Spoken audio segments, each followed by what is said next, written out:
천년 전설의 시작. 천년의 세월을 품은 신라의 고도 경주. 이곳엔 아직도 전해 내려오는 슬프고도 아름다운 전설이 있다. 바로 그림자가 없는 탑, 무영탑의 이야기다. 아사달과 아사녀. 신라 시대의 목공과 석공들이 분주히 불국사를 짓고 있다. 한 남자가 정교하게 돌을 다듬고 있다. 불국사를 건립하던 시기 한 남자가 있었다. 이름은 아사달. 신라 최고의 석공이었던 그는 왕의 명을 받아 거대한 석탑을 세우고 있었다.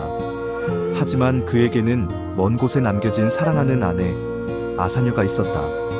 아사녀는 남편을 애타게 기다렸다. 매일 밤 별을 보며 그가 돌아오길 기도했다. 그러나 돌아오지 않는 남편을 기다리다 지친 그녀는 결국 경주로 향했다. 아사녀가 오랜 여정을 거쳐 불국사 근처 연못가에 도착한다. 그녀는 탑을 바라보며 남편을 기다린다. 하지만 그녀는 남편을 만날 수 없었다.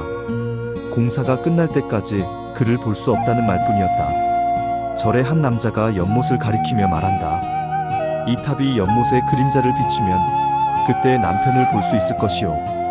아사녀는 매일 연못가에서 탑을 바라본다.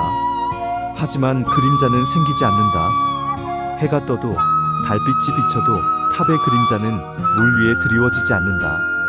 아사녀는 매일 탑을 바라보며 기다렸다. 그러나 탑의 그림자는 끝내 연못에 비치지 않았다.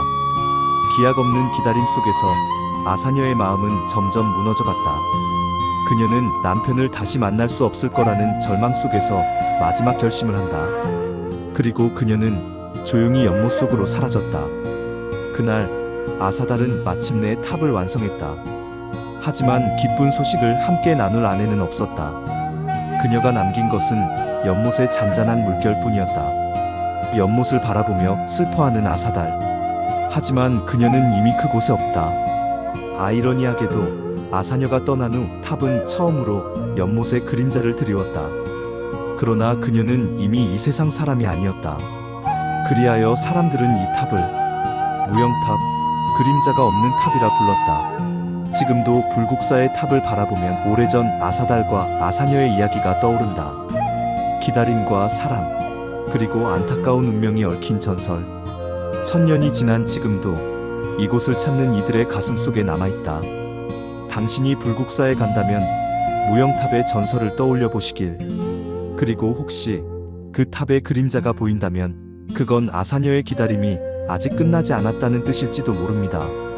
사실 불국사에는 무영탑이라는 이름을 가진 탑이 존재하지 않습니다. 하지만 이 이야기는 흔히 다보탑과 석가탑 중 한 곳에서 유래된 것으로 전해지기도 합니다. 석가탑 전설 속의 무영탑과 가장 많이 연결되는 석탑으로 단순하면서도 고고한 아름다움을 지닌 탑입니다. 다보탑 화려한 장식이 특징이며 석가탑과 쌍을 이루어 불국사를 더욱 신비롭게 만듭니다.